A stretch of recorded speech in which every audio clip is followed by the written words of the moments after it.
Good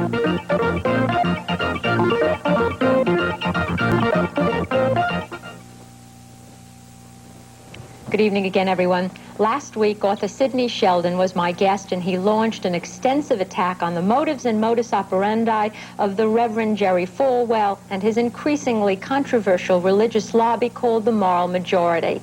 The outpouring of mail that resulted was so vociferous, we thought we would give some of you, the viewers, equal time. Obviously, more than a few of you were riled up by Sheldon's appearance. For one, there is James L. McLean of Northridge, California, who stated, "Sidney Sheldon is so full of crap. I'm sorry you interviewed him. Why is it wrong for any group to urge its members to boycott certain shows or films? The Catholic Church has always done it. Jewish groups advocated boycotting a recent Vanessa Redgrave TV movie." McLean further states that maybe he, Sheldon, is still angry because he had to censor Barbara Eden's navel years ago on I Dream of Jeannie. I'm surprised he didn't complain about that too. Marielle Hester of Sherman, Texas, was equally incensed in her letter to us.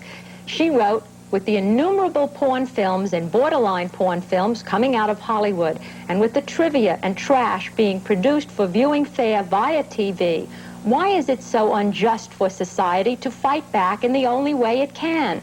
Majority America is just doing what it has always done in the face of a crisis. We are handling things ourselves. Jerry Falwell and others who care about history, tradition, morals, and our culture in America will continue until we recreate a morally healthy environment where our children may have a half chance to grow up to be decent human beings." Hester also enclosed a cartoon by her husband to capsulize their viewpoint. Here it is. Marjorie DeLaurie of Boise, Idaho, had a different slant on Mr. Falwell and the followers of his Moral Majority. She writes, "Thank you for informing us about the Moral Majority.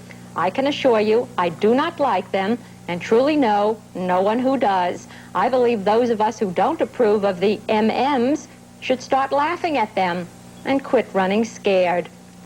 Whatever one's position on the Moral Majority is, the fact of the matter is that Reverend Falwell's group clearly ignites strong reaction everywhere.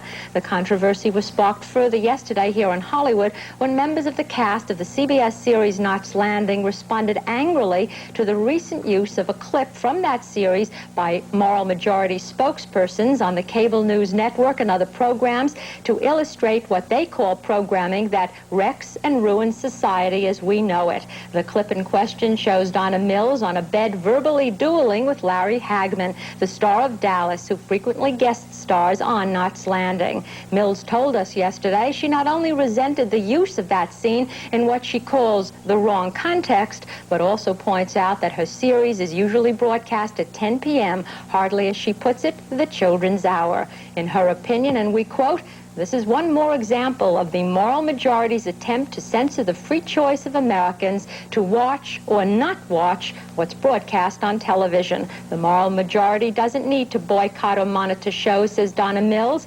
"All they have to do is switch off the TV if any program offends them." End quote. And tomorrow Coast to Coast continues after these messages.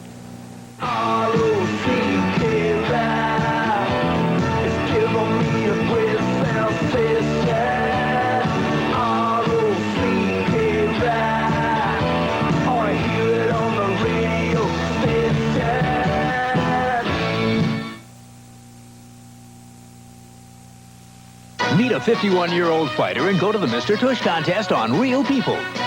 Then on Different Strokes, Dad has a serious accident. Please don't let him die, God. Next, Quincy restages a scandalous murder on a Hollywood movie set. Wednesday, it's Real People, a special 1 hour Different Strokes and Quincy on NBC.